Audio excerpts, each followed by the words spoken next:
Good afternoon, and welcome to the United States Naval Academy's Alumni Hall and the 26th Distinguished Graduate Award Medal Ceremony. I'm Midshipman Mac Daniels, President of the Class of 2024. Today, we are recognizing 4 exceptional graduates of the Naval Academy who will receive the 2024 Distinguished Graduate Award Medal from the Naval Academy Alumni Association and Foundation.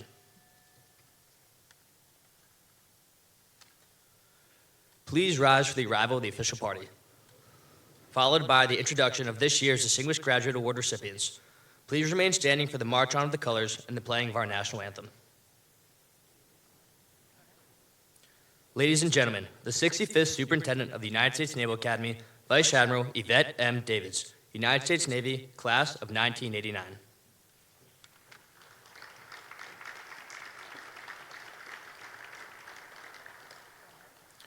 Admiral Mark E. Ferguson III, United States Navy retired, Class of 1978.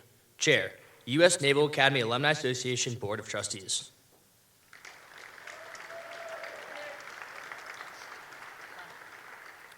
Admiral Dennis C. Blair, United States Navy retired, Class of 1968.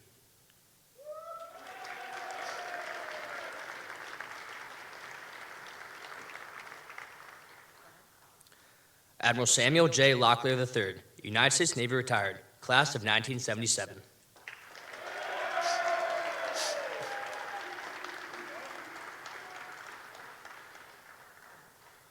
Mr. Gerald L. Miller, Class of 1977.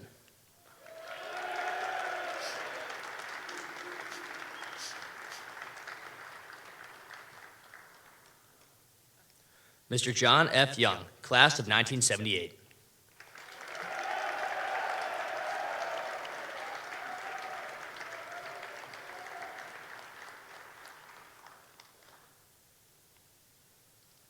Please remain standing.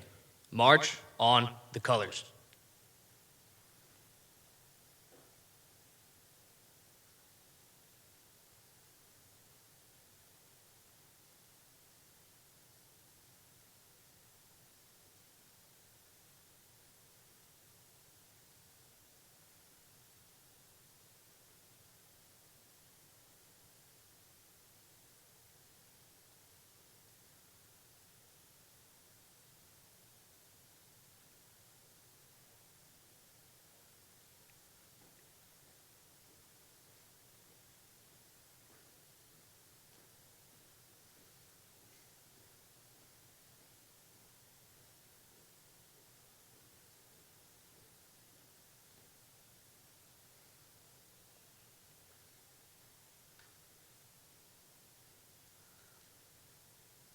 Ladies and gentlemen, our national anthem.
March off the colors.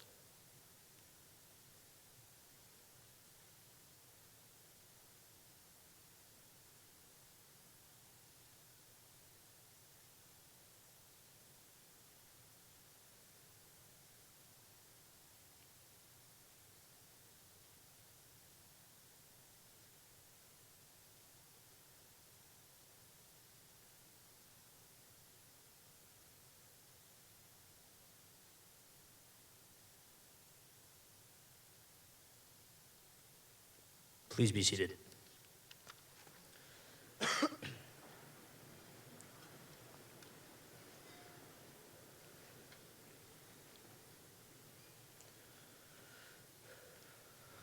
Today, we are honored to have with us 19 previous recipients of the Alumni Association's Distinguished Graduate Award or their widows. Please hold your applause until I announce the final name. With us today are Ms. Ellen Foley, widow of Admiral Sylvester R. Foley, class of 1950. Dr. Jennifer London, widow of Captain J. Philip Jack London, class of 1959. Rear Admiral William C. Miller, class of 1962. The Honorable John H. Dalton, class of 1964, and his wife, Margaret. Admiral J. Paul Reason, class of 1965, and his wife, Diane. Admiral Charles S. Abbott, class of 1966, and his wife, Marjorie. The Honorable John Scott Redd, Sr., class of 1966, and his wife, Donna. Admiral Richard W. Mees, class of 1967. Admiral Robert J. Natter, class of 1967. Admiral Michael G. Mullen, class of 1968, and his wife, Deborah. Admiral Robert F. Willard, class of 1973, and his wife, Donna. Mr. Ronald L. Nickel, class of 1975. Vice Admiral Durwood D.C. Curtis, class of 1976, and his wife, Tawanda. Mr. J. Michael Yeager, class of 1976. Admiral Cecil D. Haney, class of 1978. The Honorable Sean J. Stackley, class of 1979, and his wife, Terry. Miss Janie L. Mines, class of 1980. And finally, Lieutenant Bradley W. Snyder, class of 2006.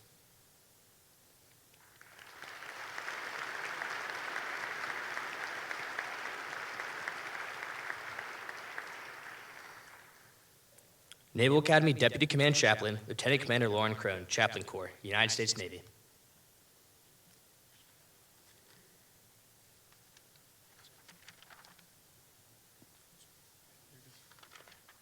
Good afternoon.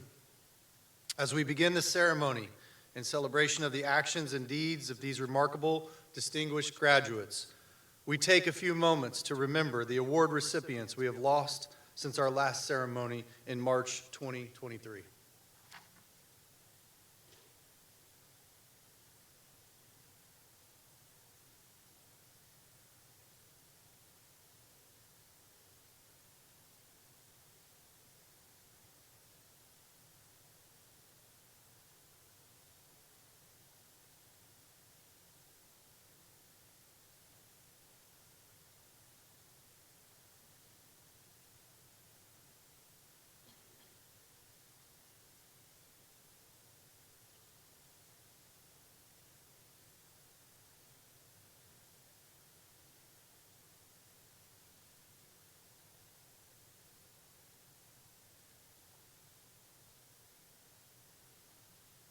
Let us pray. Gracious and almighty God, we acknowledge your divine promise to give honor where it is due. Today we honor and celebrate the remarkable achievements of these distinguished graduates. Each one exemplified excellence, integrity, and empathy in their own way, genuinely reflecting the best of your creation. And they are not alone in their success. Behind them, so many teachers, professors, coaches, parents, and others have served and supported them. May all find joy in the fruit of their labors. We thank you, Lord, for their steadfast service to this nation and enduring loyalty to this esteemed institution. May your glory shine upon them. May your power continue to work through them. And may your honor be forever proclaimed in their lives. In your most holy name I pray. Amen.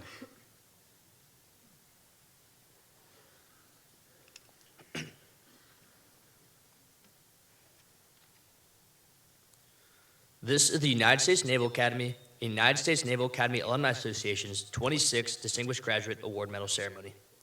Since the award's inception in 1999, and including these four recipients, 114 graduates have received this honor. The Distinguished Graduate Award is presented to living graduates of the United States Naval Academy whose character and distinguished service draw wholesome comparisons to the Naval Academy's core values of honor, courage, and commitment. These graduates have provided sustained and active service to our nation and our naval service, and have demonstrated unwavering support for the Naval Academy. This year, the Naval Academy Alumni Association has chosen to honor 4 individuals with the award. Ladies and gentlemen, please welcome the 65th Superintendent of the United States Naval Academy, Vice Admiral Yvette Davids.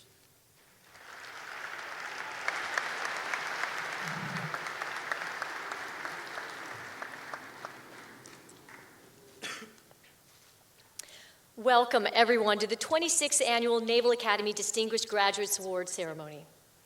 Brigade of Midshipmen, former Distinguished Graduate awardees, alumni, families, friends, and most importantly, our 4 newest distinguished graduates, thank you for being here on this very special occasion. These graduates, with whom I am humbled to share this stage, join the former awardees spanning back to the class of 1931. All of our distinguished graduates stand side by side as individuals who reached the highest levels of service to their nation, made outstanding contributions to their fields, and demonstrated truly inspiring leadership. Our newest distinguished graduates have contributed greatly to our Naval Academy community and now join fellow admirals and generals, professional athletes, astronauts, titans of industry, and leaders at the highest levels of government. Despite their wide-ranging and impressive careers, our distinguished graduates are united by one defining attribute: character. They carved their own paths, attaining tremendous success while embodying the highest ideals of honor, courage, commitment, and character.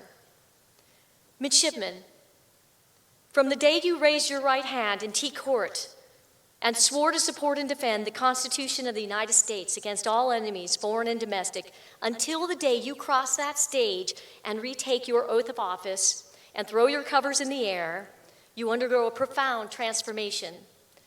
Over your 4-year journey, you train your bodies, your minds, and most importantly, your character to stand up to the trials you will face as naval officers and as leaders. You may spend 5 years or 40 in the naval service, but your service to your country and to others continues far beyond your time in uniform. Whether this is your first distinguished graduate ceremony as a plebe or your 4th as a firstie, it's important to recognize why you're here. We hold and attend this ceremony today not simply out of respect for the reputation and the accomplishments of the awardees, but because every midshipman here today should strive to one day follow in their footsteps and represent the Naval Academy at its very best, as these gentlemen are doing today. Your time here at the Naval Academy is only just the beginning of what will undoubtedly be a long and storied careers of all kinds. The world you will enter upon commissioning proves increasingly more complex than the one we look back on, and you enter the service at a time of great consequence. You will face enemies and challenges like no other time, but none greater than those which will challenge your character and your moral resolve. But your years together, forged here on the shores of the Severn, will stand as the true north from which you can navigate in the most dangerous environments. The distinguished graduates who stand here today are a living testament to that fact, and they continue to motivate each and every one of us serving our Navy and our Marine Corps.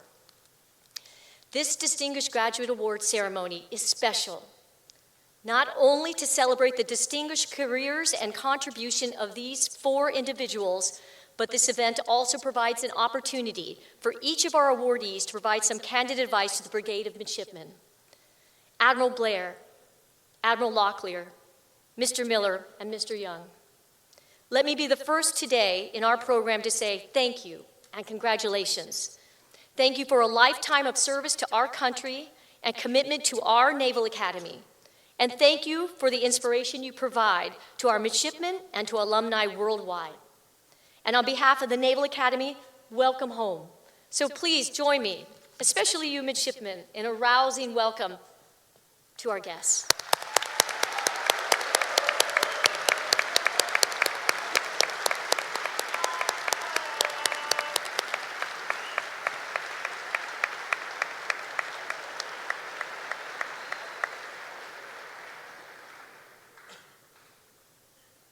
We are pleased to showcase the lives and achievements of each of our distinguished graduates with a biographical video prepared in their honor.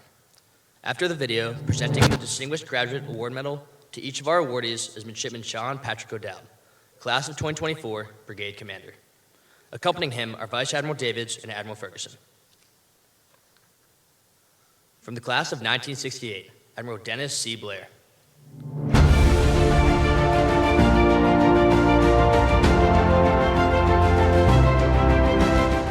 February 1947. World War II had been over for a year and a half when Dennis C. Blair entered the world.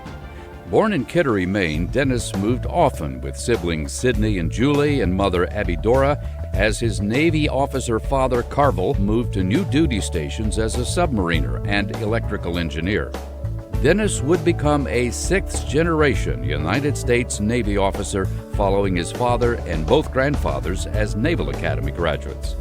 Dennis entered the Naval Academy as a member of the class of 1968 and quickly emerged as a leader. He was class president for 2 years, honor society chairman, Russian club president, varsity soccer player, and five-striper. When Dennis graduated first in academics, second overall, the lucky bag also noted his efforts to make life in Mother B more pleasant. After earning a master's in Russian studies on a Rhodes Scholarship, Dennis served aboard USS Barney in the Mediterranean and Northern Europe. Future operational duty stations would all be in the Pacific. A White House fellowship added to his knowledge about government, but his 3 years as executive officer aboard USS Berkeley taught him more than any other experience because of the many different leadership challenges. He put those lessons to use in his first command as CO of USS Cochrane. When he went to the Pentagon for the second time in 1981, the blend of education and practical experience made him a valuable voice within the national security establishment at a key moment. Assigned to the National Security Council staff at the start of the Reagan administration, Dennis helped form and implement American policies to check Soviet aggression. He wrote parts of President Reagan's speeches, including the passage of the Westminster speech in which the president said, "The march of freedom and democracy, which will leave Marxism, Leninism on the ash heap of history." Starting in 1984, Dennis held an impressive series of commands, both ashore and at sea. Between commands, he held leadership assignments in the Navy, the Joint Staff, and the intelligence community. During his career, Dennis was recognized for his outstanding service to the Navy and his nation, including 4 Distinguished Service Medals, as well as decorations from 7 Asian nations. Dennis retired from active duty as a 4-star admiral in 2002 and continued to support America's national security as a civilian. For 3 years, he was president of the Institute for Defense Analysis, a federally funded research and development center supporting the Department of Defense, the Department of Homeland Security, and the intelligence community. He served as Director of National Intelligence in the Obama administration, then worked with private organizations and think tanks on national security issues. Since 2019, Dennis has been the Distinguished Visiting Professor of the Practice, University of North Carolina, also teaches at nearby Duke University. He has served his alma mater in many ways, passing on his knowledge and experience to a new generation of naval officers. One of his leadership rules is make new mistakes. That is, take advantage of the lessons of the past and keep moving forward. Dennis and his wife Diane live in Durham, North Carolina. They have 2 children and 5 grandchildren. Dennis says his most meaningful accomplishment is helping to make and execute U.S. national security policy in the Asia-Pacific region.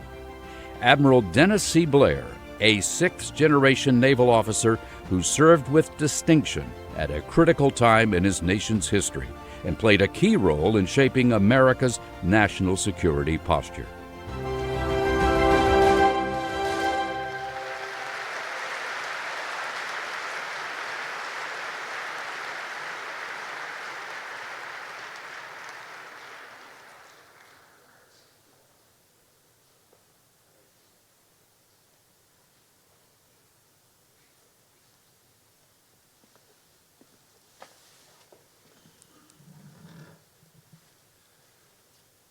Well, I must say that whenever a past or present distinguished graduate of the Academy looks in the mirror, they probably pretty much like what they see. They think that they worked hard during their time, made some good decisions, accomplished some things along the way that kept them, kept them moving up. But I think all of us, given some thought, realized that we certainly did not do it alone. There were many instances of just plain luck involved.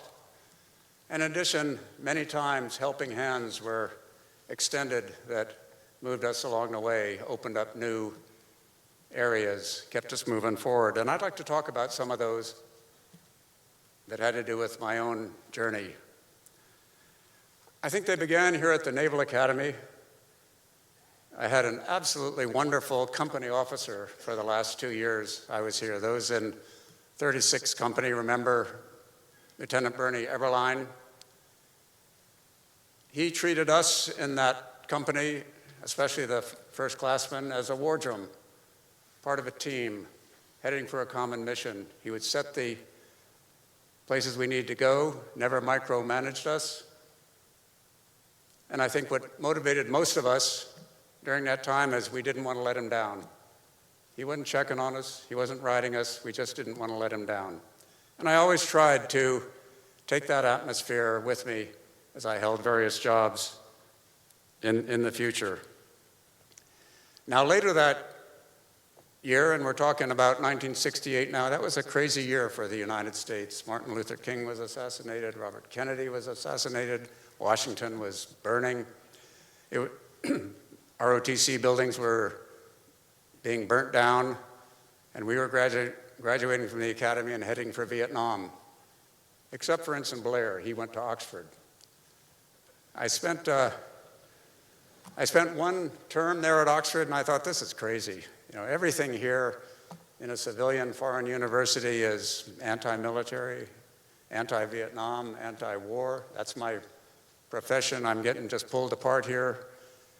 I'm going to leave, go back, spend time in the Navy, go to Vietnam, and then figure out what to do. So Diane and I packed up, we went back, and I went to the Bureau of Personnel, and I was taken in to see the head of surface officer detailing. And turned out that he was the father of a classmate of mine in the class of '68. And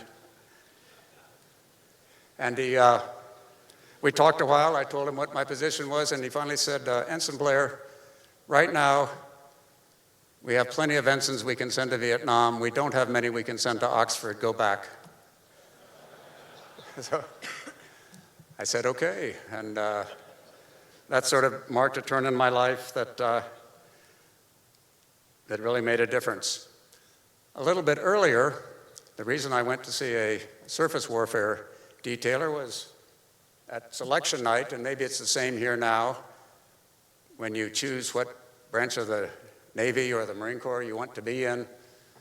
I had a pretty high class standing, so I walked up, and plenty of choices were at the desk. My father had been a submariner. I admired him, admired his friends, and so I walked up to the submarine desk and said, I'd like to be a submariner, but, you know, I'd like to be on those attack submarines. I don't want to be on those ballistic missile submarines that make big figure eights in the middle of the ocean waiting to take part in World War III. Can you guarantee that I'll be on attack submarines if I join? Sorry, son, he said. Midshipman Blair, you'll be assigned in accordance with the needs of the submarine service. I said, okay.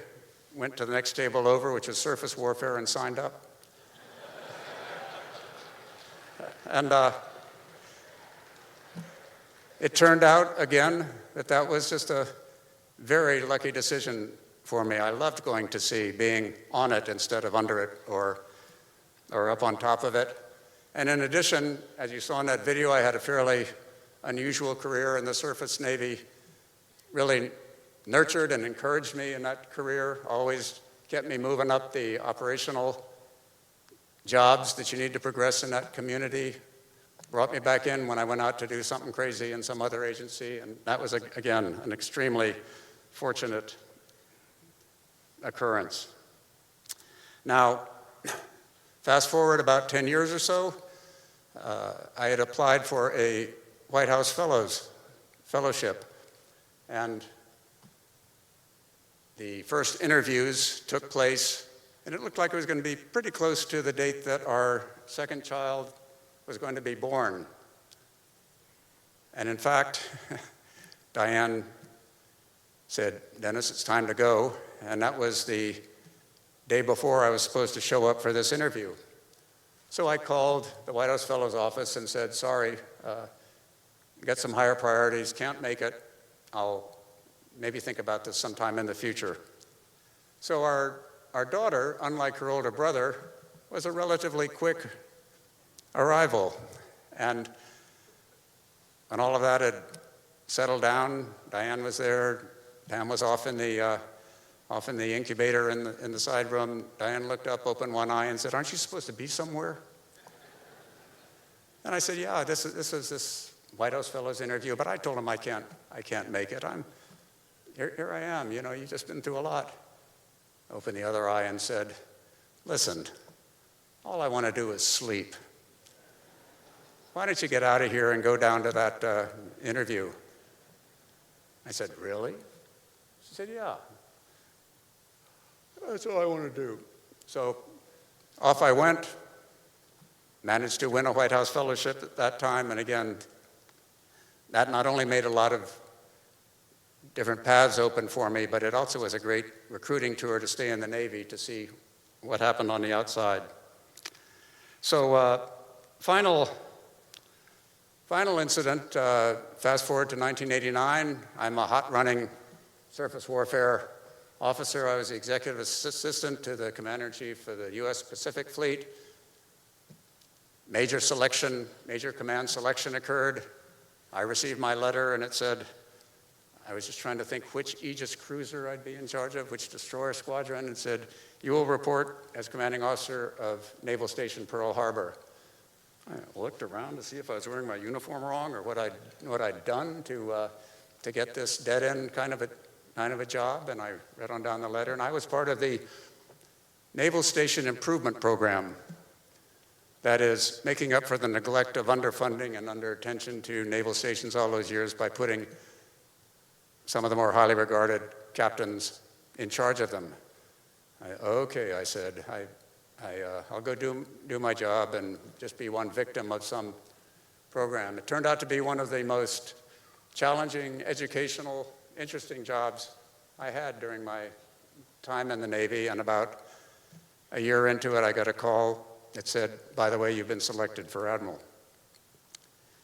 So it's wonderful to have this award, and I put in some of the work to do it, and I'm happy to receive it, but I very much recognize that I'm receiving it on the behalf of a whole lot of people over many years who helped me out along the way, and a good bit of luck. Thank you.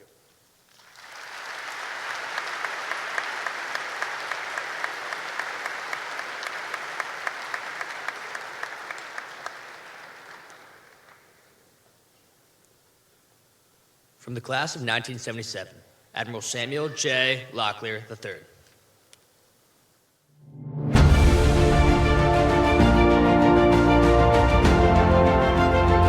Samuel J. Locklear III was born October 1954 in Macon, Georgia, to parents Sam Jr. and Margaret Sue. After high school, Sam made a choice that would change his life forever, and at 17, enlisted in the Navy.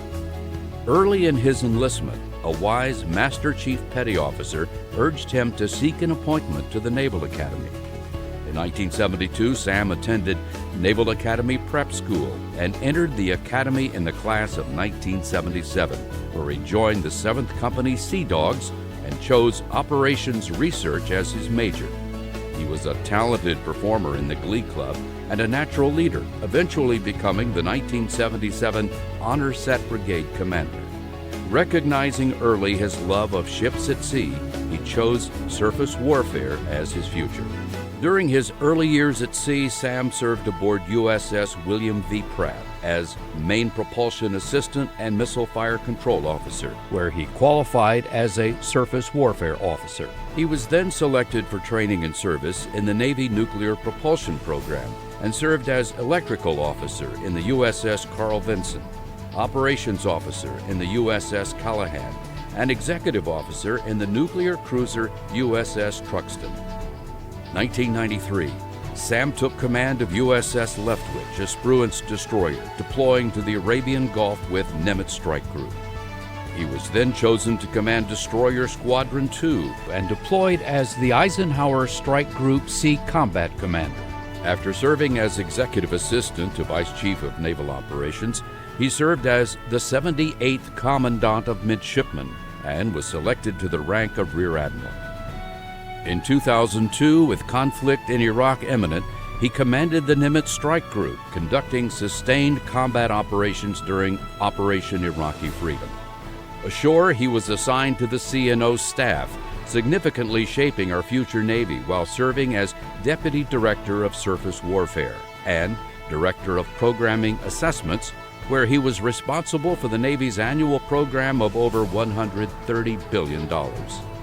In 2007, Sam was selected for his third star in command of the U.S. Third Fleet. After serving as Director Navy Staff, he was selected for his fourth star and served as Commander U.S. Naval Forces Europe and Africa and Commander NATO Allied Joint Forces Command, where he led the joint and allied operations Odyssey Dawn and Unified Protector, operations that protected the Libyan people, leading to the collapse of the Gaddafi regime. In 2012, he assumed duties as Commander U.S. Pacific Command, the largest geographic command encompassing all U.S. military forces across half of the globe. He was a key architect of the U.S. military rebalance to the Asia-Pacific. In 2013, Defense News ranked Admiral Locklear 11th of the 100 most influential people on global defense issues. Sam retired as a four-star admiral in 2015 after 43 years in uniform, earning over 40 awards and decorations, including designation as the Navy's Old Salt. In retirement, Sam serves as President, SJL Global Insights Consulting, LLC, focusing on a wide range of defense-related security issues. He holds numerous board positions and is considered a global thought leader on climate and security. He served as chairman of the Alumni Association Board of Trustees and as an ANSP trustee. His most meaningful personal accomplishment is the Navy family he and his wife Pamela of 45 years built together. His most meaningful professional accomplishment was simply command at sea. Admiral Samuel J. Locklear III, a brilliant commander and warfighter who twice achieved the highest level of strategic command of America's armed forces.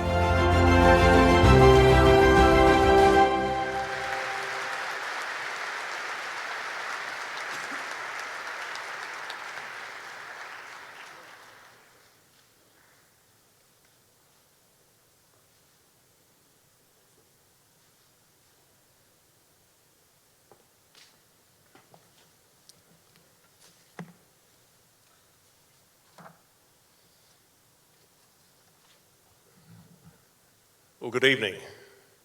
Thank you for this incredible award. I'm truly humbled and grateful. You know, when I received word that I had gotten this award, I asked my wife, Pamela, I said, "Sweetheart, do I really look distinguished to you?" Well, she stopped for a minute. She took a long, discerning look like she has done for over 45 years. And she replied, "Well, honey, I was thinking you look a little bit more extinguished than distinguished." So all of you, this is what you have to look forward to. It turns out there was great wisdom in that last 1-minute chow call. Time, tide, and formation wait for no one. And we're examples of that. So you will get there someday.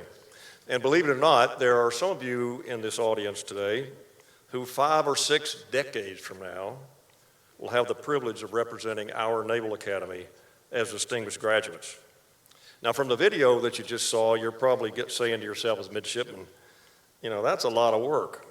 That's a lot of years at sea. And for me, and for the rest of us up in there, it has been a lot of work.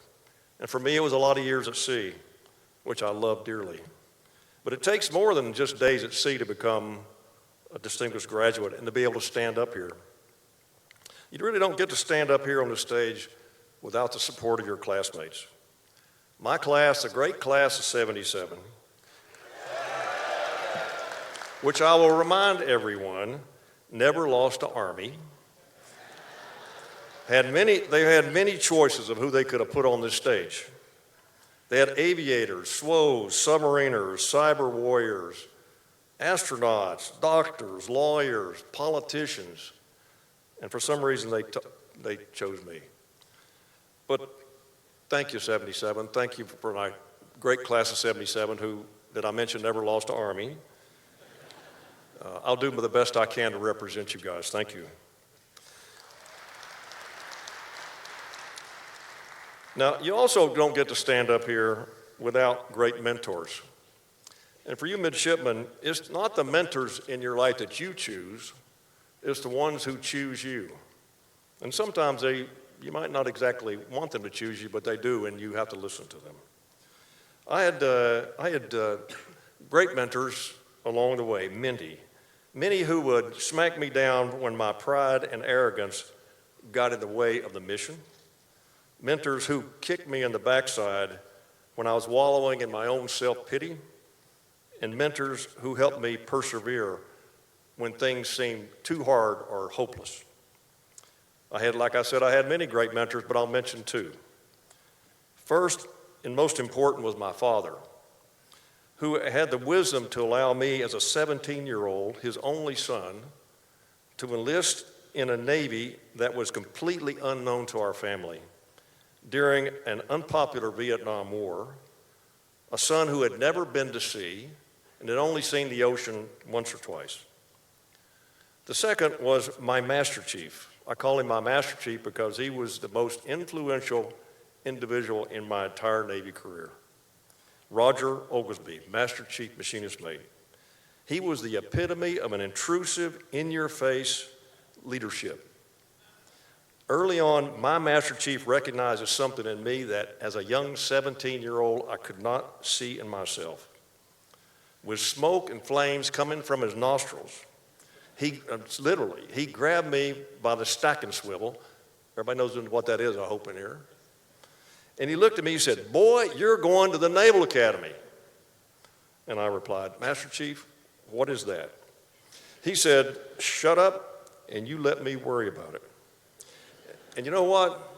Just a year later, there I was, braced up in T-Court in my stinking white works. I still don't know what they put in those white works, but it's some smell, some chemical smell that just for plebes. And it lasts almost 4 years in those white works. I was standing there in my cool Converse All-Stars. They call them Chucks. They're actually stylish today, but they were the cause of many shin splints in our classes. And I had a poorly fitting Dixie cup. And there I was, holding my hand up with a great class of 77. Did I mention never lost to Army, right? And I asked myself, how the hell did I get here? But looking back, it was my destiny, just like it has been the destiny for many of you. So thanks to my mentors. You also don't get to stand up here without great family support. Both the family that has your DNA and the family that you pick up somewhere along the way. A family that knows your strengths and weaknesses and tells you like it is. A family that believes your success is theirs and vice versa. I would not be on the stage without them. And we would not be the strong family we are today without one key ingredient, and that's Pam Locklear, my wife, my partner, and my lover for over 45 years. Pam gave me 2 beautiful daughters who have honored me with fine families and 5 amazing grandsons. I grow prouder of each of you every day. And for those of you lucky to know Pam, you know she has simultaneously navigated and steered our career and our family's success while I was otherwise distracted. Thank you, Pam. I love you. I love our family. Thank you all.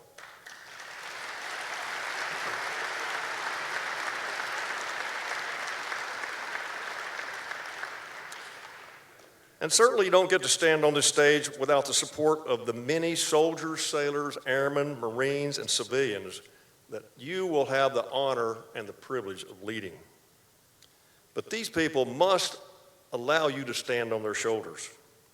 I discovered early in my career that if the people you serve appreciate you and your leadership, no matter how hard you try to screw it up, they will hold you up. They recognize that your success is their success. And conversely, no matter how good you think you are, if they decide they want you to fail, you're going to fail. But amazingly, all they ask from you is good leadership. I've often said that you can boil down every best-selling leadership book ever written into 3 simple T's of leadership. Listen to this, midshipmen. The first T is how you treat people. You must treat those you serve with the respect and dignity they deserve and recognize that each one of them is a precious asset to the defense of our nation. And trust me, they will know immediately what type of leader you are. You are not going to be able to fool them. The second T is you must train them and ensure they have everything it takes to do their job. They're all volunteers, just like you and I are. And they want to be better tomorrow than they were yesterday. They want to be in the best Navy and the Marine Corps in the world, and they live to be part of your winning team. And the third T, after you train them, you have to trust them. And while doing so, should they sometimes fall short of your expectations, it is you who are accountable for their shortcomings. It is you who must take responsibility, no matter how painful it might be. And finally, you don't get to stand up here without a good measure of luck. And in my case, God's strong hand pushing down on me throughout the years and pushing me away from shoal water. Believe me, there's been countless occasions where I would come away from a close CPA or a fathometer during a sea detail that went to 0. And I would look back and say, wow, that was close. The same will happen to each of you. There will be close calls. So to those of you who have allowed me to stand on this stage and represent our Naval Academy as a distinguished graduate, my classmates from the great class of 77, who never lost Army, my mentee mentors, my wonderful family, my loyal shipmates, Lady Luck, and of course, God our Father, this award is for you. Thank you from the bottom of my heart. Go Navy.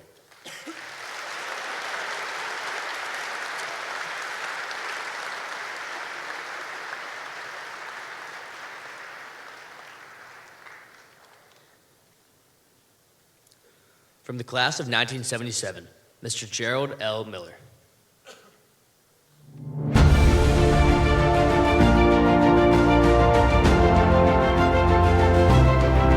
Gerald L. Miller, Jerry to his friends, was born in April 1955 in Amsterdam, New York, where he grew up with his father Bill, mother Esther, 2 brothers and 2 sisters. As a teenager, Jerry frequented his father's successful auto salvage yard, and it was there that he met a teacher who had just returned from serving in Vietnam. He encouraged Jerry to consider attending a service academy. After watching an exciting Army-Navy football game on TV, Jerry was all in. For the rest of high school, he focused on activities that led to an appointment to the U.S. Naval Academy as a member of the class of 1977. At the Academy, Jerry studied ocean engineering and enjoyed intramural sports. The Lucky Bag noted that Jerry left an indelible mark on the USNA system and great memories for the rest of us. After graduation, Jerry reported for duty aboard USS Blandy, home-ported at Norfolk. It just so happened that the ship was undergoing a major overhaul. As repair officer and damage control assistant, Jerry supervised critical elements of the overhaul work, expanding his knowledge. It was an experience that was to have a profound influence on the rest of Jerry's professional career. Jerry served as Blandy's navigator as the ship deployed to the Middle East, earning a Navy Commendation Medal. Back in Norfolk, Jerry immersed himself in community affairs, serving as an NROTC instructor at Old Dominion University. By 1985, Jerry concluded that he could serve the Navy best as a civilian. Jerry and classmate Frank Wagner founded Earl Industries, bootstrapping an onboard ship repair and maintenance firm specializing in naval vessels. The company grew rapidly and in 2002 purchased a shipyard. In 2012, General Dynamics purchased most of the firm. With the remaining assets, Jerry founded Fairlead, continuing to provide support to the U.S. Navy. The success of that business led to establishment of the Miller Group, Fairwinds Landing, and investments in energy storage, artificial intelligence, and nanomaterials. Jerry became even more involved in local affairs, becoming a major sponsor of museums and the arts in the Norfolk area. At the same time, he generously supported his alma mater. He was a driving force in establishing the Friends of the Jewish Chapel, raising $13 million to build the Levy Center. The chapel in the center is named for his parents. He has provided significant funding for many other capital projects as well, and is very proud to have sponsored nearly 100 midshipmen over the past years for a 6-week summer program that includes a 4-week language and cultural immersion at the University of Haifa in Israel. He joined the Naval Academy Foundation Board in 2006 and currently serves as vice chair. Jerry and his wife Laura live in Virginia Beach. They have a daughter, 2 sons, and 3 grandsons. Jerry says his most meaningful accomplishment is founding multiple companies that support the U.S. Navy and that provide the means to support the Naval Academy. Gerald L. Miller, whose generosity continues to benefit new generations of naval officers and whose entrepreneurial spirit has helped keep the ships of the United States Navy the mightiest force on the world's oceans.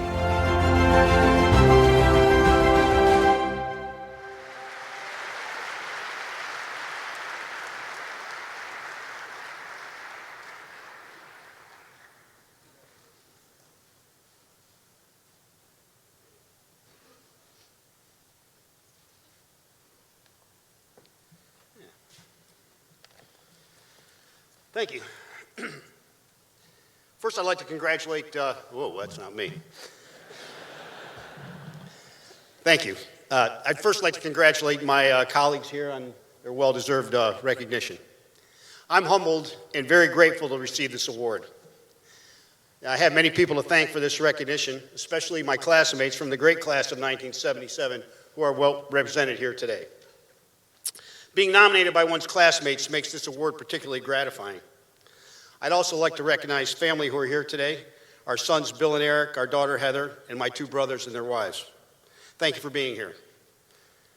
And of course, my wife Laura, who I was lucky enough to meet and fall in love with soon after being assigned to Norfolk. Laura has been with me every step of the way and a great partner in all aspects of my life. She deserves much of the credit for any recognition that I may receive. If we go back to June of 1977 and talked about this award, my name would not have been mentioned. The first narration of the video said I had excelled at ocean engineering and intramural sports. That wasn't true. And knowing enough of my classmates could see that a bit differently, we removed the word excelled, and as I told the author, I really didn't excel at much of anything at the Academy.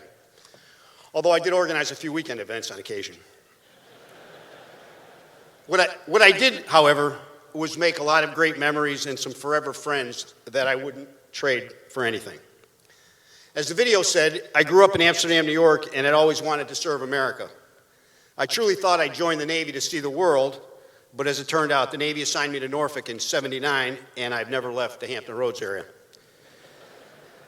And while I always enjoy talking about building the shipyard and other businesses, I'll forego that today and share with you how my Jewish faith has affected my life, and how the intersection of my faith and my gratitude for what the Naval Academy has meant to my life's work has resulted in me being here today. My faith was often tested and very much strengthened by my Naval Academy experiences. In discussing this intersection of faith and gratitude, I'll briefly share the story of the Levy Center, its meaning to me, and the legacy we were trying to create by building it. I'll be brief, but for a little background, Amsterdam, New York was a typical mill town with ethnic neighborhoods and a very small Jewish population. My parents were both first-generation Jewish Americans. Their parents arrived from Eastern Europe through Ellis Island in the early 20th century. Anti-Semitism was quite common and often overt in those days. Yet Jews were integrating into most businesses and professions. Jews had always served in the U.S. military, including my father, who served in the Army in World War II. Israel was a very new country when I was growing up, and the Holocaust was a recent memory for my parents' generation. We grew up strongly supporting the Jewish state. While we pray that a Jewish homeland can be a light unto the nations and an inspiration to the world, we're also commanded as Jews to support the country in which we live and to pray for it. Our prayers for America include the dream that we can be a force for justice in the world. The concept of a homeland for Jews was very important and impactful in my family, and as a small minority in Amsterdam, I enjoyed and embraced sharing my differences with non-Jewish friends while enjoying what we had in common. That continued at the Naval Academy. Early in my plebe year, I realized there were no other Jews in my company, and many of the guys had never met a Jewish person before. As I think back, I did a lot of explaining, answered questions, faced a few challenges, but I always tried to embrace the opportunity to show how we are more the same than we are different. In 1974, I was on the USS Ponce with 300 of my classmates on our third-class cruise. Long before emails and cell phones, a telegram was received by the ship that my father had passed away unexpectedly. We were 7 days out of Norfolk and another 5 or 6 days to our destination in Portsmouth, England. It took me a few days to get off the ship and another couple days to get home. A difficult time indeed, and while I was thankful to have my classmates on that ship, it was time to rely on my Jewish faith that had been instilled in my early years. For a bit more background, chapel attendance at the Naval Academy was mandatory until 1973. In the very early days, midshipmen marched into the main chapel for Sunday services. In the 1930s, a small group of Jewish midshipmen requested permission to attend Jewish services in Annapolis. Permission was granted, and as the midshipmen marched into town, they were referred to as the Jewish Church Party. While they were no longer marching to services, the Jewish Church Party continued through my academy years and until the 1980s when the first Jewish chaplain was assigned to the academy. At that point, Jewish midshipmen began to use an all-faith chapel that was in Mitchell Hall. In 1998, I was invited to attend a meeting with a group in Annapolis who called themselves Friends of the Jewish Chapel. Other than attending an occasional football game or class reunion, I had not been involved at the academy since graduating more than 20 years before then. I went to this meeting where a group of gentlemen informed me that they had permission to build a Jewish chapel on the yard and wanted me to help with the project. Some of the men were academy graduates, some were not. I was the youngest in that meeting by 15 years. And while it was obvious there was a lot of work in front of us to make this project a reality, I realized that that was in fact a perfect intersection of the most important aspects of my life, to mean faith, family, and the United States Navy. The project's name had already been chosen, and it was to be the Uriah P. Levy Center and Jewish Chapel. Uriah P. Levy was a famous Jewish commodore from Philadelphia who served 200 years ago. And it's appropriate that the chapel was named for him, because he was proud of his Jewishness, but just as proud of his status as an American and an American naval officer. One famous statement that he made was that he would rather be a cabin boy in the United States Navy than an admiral in any other navy in the world. He did face anti-Semitism during his career, but he worked not just for himself, but to make the U.S. Navy a better Navy. For example, he was one of the leaders credited with the abolishment of flogging as a punishment in the United States Navy. The Levy Center opened in 2005, and by that point, Laura and I had been involved with the rabbi and some of the programming for Friends of the Jewish Chapel. We had the privilege to accompany 30 midshipmen to Israel over spring break on a couple of occasions and realized how impactful and educational those trips could be. As you saw in the video, over the last 7 years, Laura and I have sponsored 15 STEM majors each summer. These 15 midshipmen spend 6 weeks together studying the Arabic language and Middle East culture. The first 2 weeks of the program are here at the Academy, and then followed by 4 weeks of learning at Haifa University in Israel. These midshipmen are referred to as Miller Scholars, and there may be 25 or 30 with us here right now. Are they here? Okay. All right, well, there's a few. There's a few. We really enjoy meeting these midshipmen before and after this 6-week experience. The impact and exposure that trips like this have on midshipmen is invaluable as they prepare for service that will take them into many different cultures and countries throughout the world. The Levy Center contains a Jewish chapel named for my parents, Esther and William Miller. The chapel is a beautiful space for worship and reflection. It is meant to be a symbol of our country's religious diversity, as well as a symbol of understanding and tolerance for people of different faiths. It was built to enhance the Naval Academy's mission to develop midshipmen morally and mentally to become ethical leaders for our naval forces. When our nation considers issues of right and wrong, war and peace, I want there to be a Jewish voice at the table reflecting the wisdom of Jewish experiences throughout thousands of years. But I want that to be a voice alongside the voices of other communities, religions, and faiths. That is what makes our nation rich. The existence of the Levy Center and the Miller Chapel amidst chapels and spaces reserved for the use of officers and midshipmen of all faiths is the important image and statement that should challenge us to learn from each other. I'll close with this. Jews have always defended and fought for countries in which they lived. Their service, however, is not automatically linked to the idea of a navy, despite heroes like Commodore Levy. After all, our ancestors came from the desert, and it can be said that when Moses and the Israelites had to cross the Red Sea, when they left Egypt for freedom, they waited until the waters were miraculously parted so they could walk. Perhaps if I'd have been here building ships, it would have been a different story. So there. Thank you.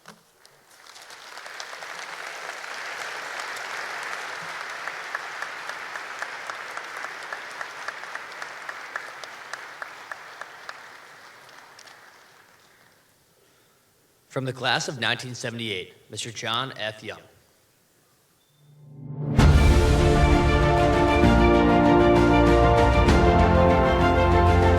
John F. Young, the great-grandson of Irish immigrants, was born in October 1956 in Milton, Florida, one of 7 children. Named after grandfathers Frederick Young, a Boston police captain, and John Fitzgerald, a police officer and World War I vet. John's father had been a Marine aviator who saw combat in World War II and Korea, and his mother, civic leader, special education advocate, and music teacher, both provided inspiration to their son. When he was old enough, John took summer construction jobs to earn extra income for his family, but he also found time for sports and his studies, excelling at both. As an Irish Catholic in the Deep South in the 60s, John was deeply sensitive to discrimination against minorities and developed lifelong friendships among his teammates. At great personal risk, he became an outspoken advocate of racial equality in high school. After graduation, John sought an appointment to the U.S. Naval Academy, and with a combination of his leadership skills and work ethic, along with family and community support, he was appointed as part of the class of 1978, from Ellis Island to Annapolis in 3 generations. John chose Annapolis over scholarship offers from Stanford and Georgia Tech, determined to follow in his father's footsteps. Throughout his time at the Academy as a mechanical engineering major, John impressed classmates with his competitive prowess on the court and in the classroom. The Lucky Bag noted, John had many friends and was one of the most popular midshipmen in the brigade. At flight school after graduation, John's dream of an aviation career ended because of a physical limitation. But once again, he overcame adversity. Joining the surface fleet, he was assigned to the USS Impervious. In less than 2 years, John went from DCA to chief engineer to executive officer of the ship. Along the way, in 1980, he earned the Atlantic Fleet Ship Handler of the Year award. More advancement followed. John was handpicked to be a plank owner of the USS Ticonderoga, the Navy's first Aegis cruiser. He was once again recognized with the Atlantic Fleet Ship Handler of the Year award. After his success in the Navy, John began a career in the private sector. Here, more success followed. He rose through the ranks of the Southern Company, eventually becoming Vice President for Investor Relations and later an Executive Vice President. As a sought-after executive, John held senior positions at Sierra Pacific Resources and Exelon Corporation, a Fortune 100 company. Within 5 years of joining Exelon, John was appointed the Executive Vice President and Chief Financial Officer. In 2008, newly formed Energy Future Holdings made John its first CEO. Today, John remains the chairman of the Exelon Corporation, on the boards of USAA and the Naval Academy Foundation. He has further supported the Academy by providing financial aid to young people who are interested in attending the Academy and has flown inner-city families to visit the Academy. His charitable participation includes Habitat for Humanity, MD Anderson Cancer Center, Women's Business Council, Learning Disabilities Associations, and churches. John lives in Dallas, Texas with sons Jack and Will. John lost the love of his life, his dear wife and partner Julie, in 2021. John says he has two most meaningful accomplishments: marrying Julie and adopting their two sons, and graduating from the U.S. Naval Academy. John F. Young, whose drive, intelligence, and ability to overcome adversity is an example of the best of the American spirit.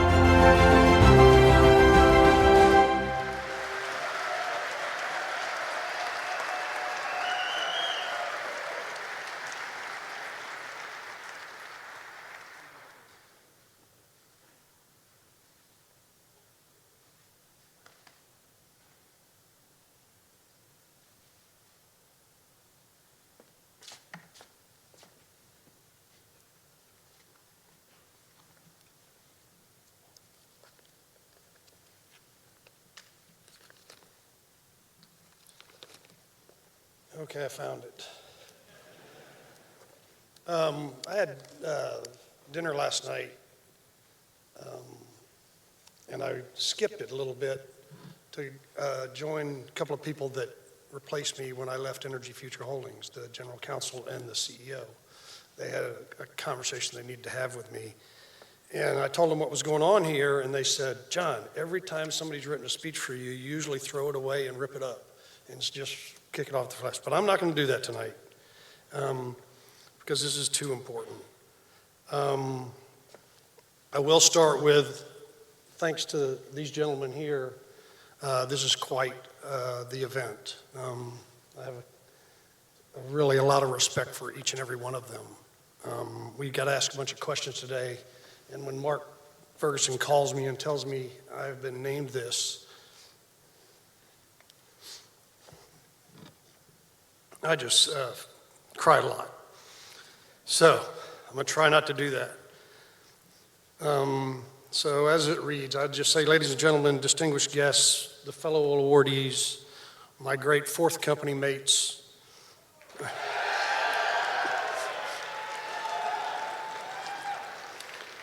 the great class of 1978 classmates, and friends from all of my background, and specifically right now I live in Dallas and a bunch of them are here too. So thank you all.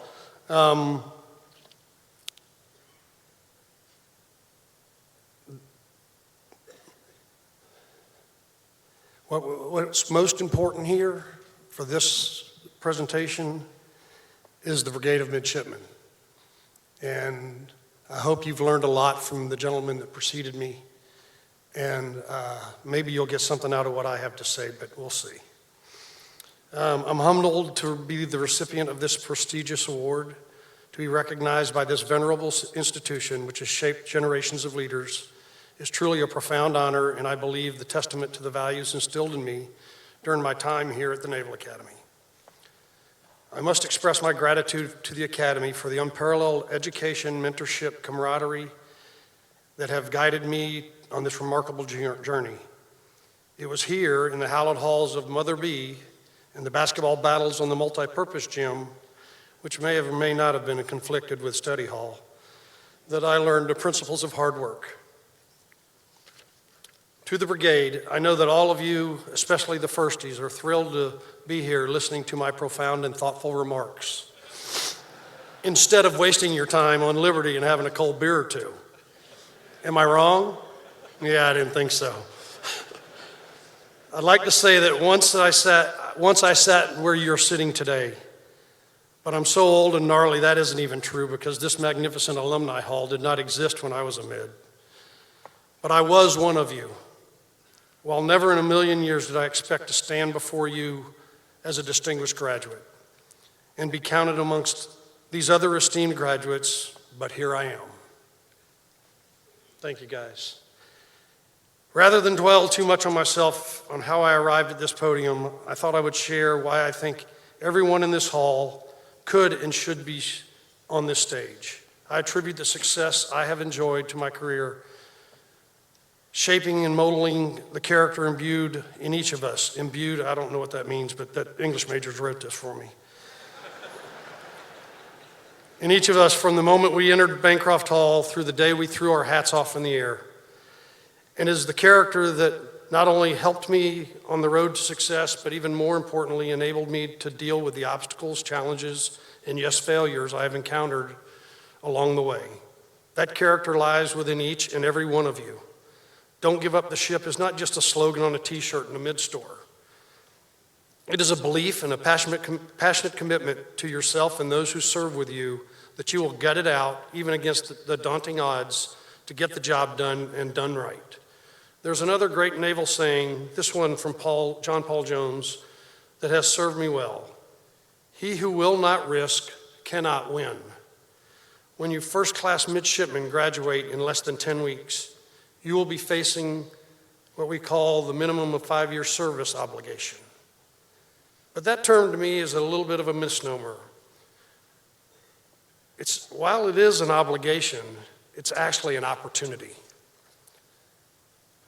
You have, in that 5 years, you're going to have clothing, you're going to have a bed, you're going to have food.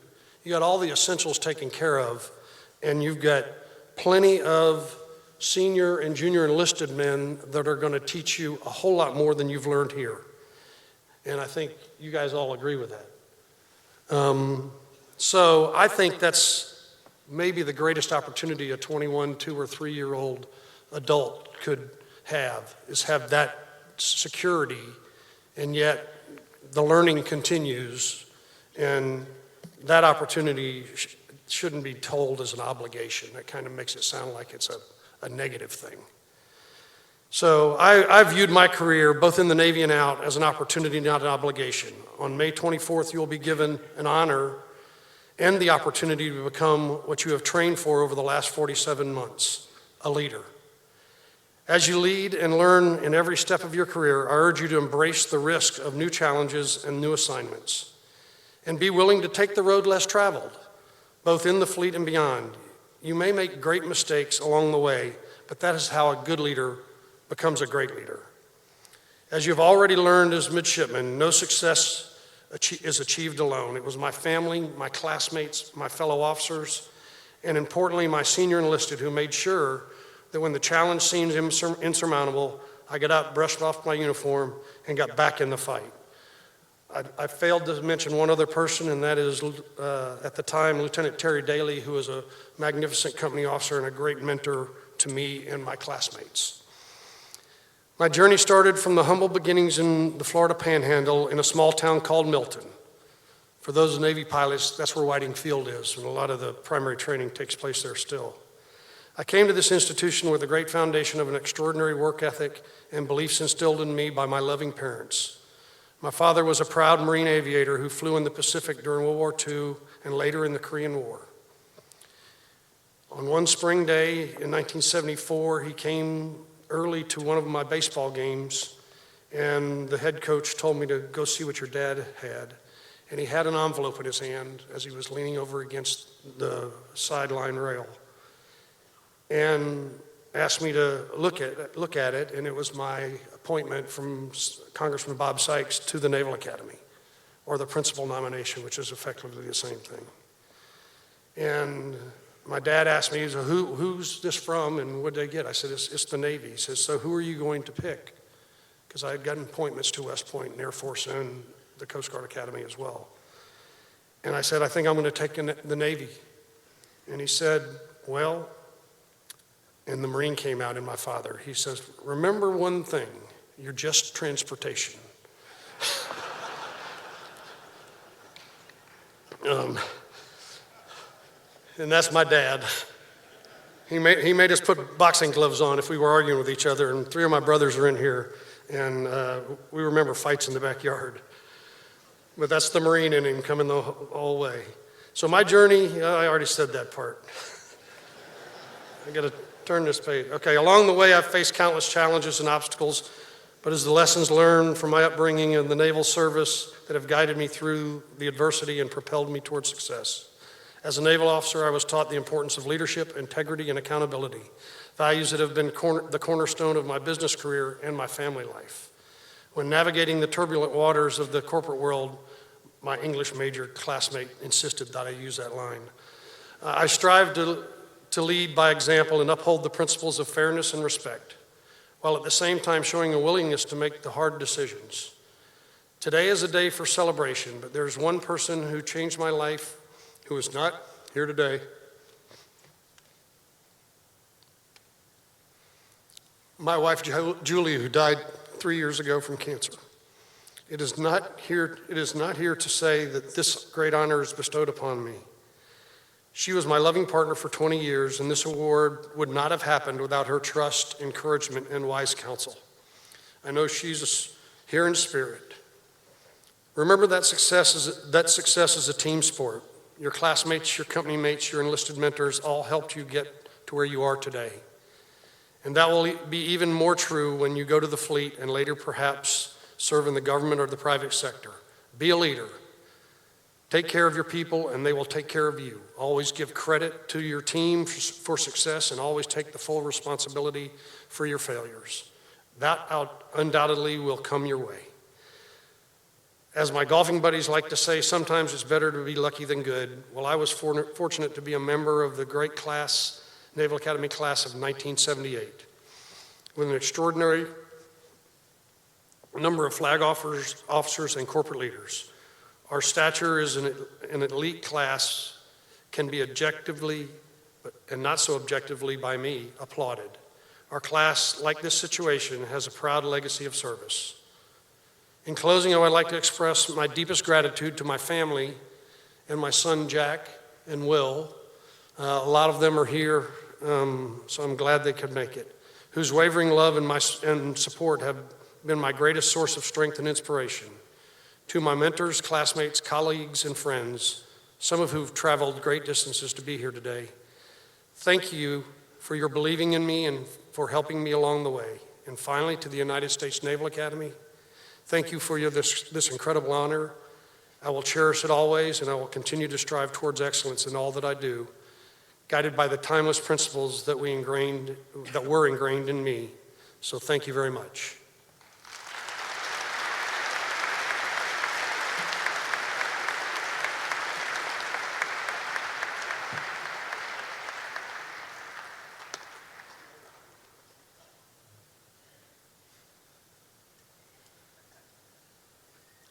Please join us in a final round of applause for the 2024 recipients of the United States Naval Academy Alumni Distinguished Graduate Award.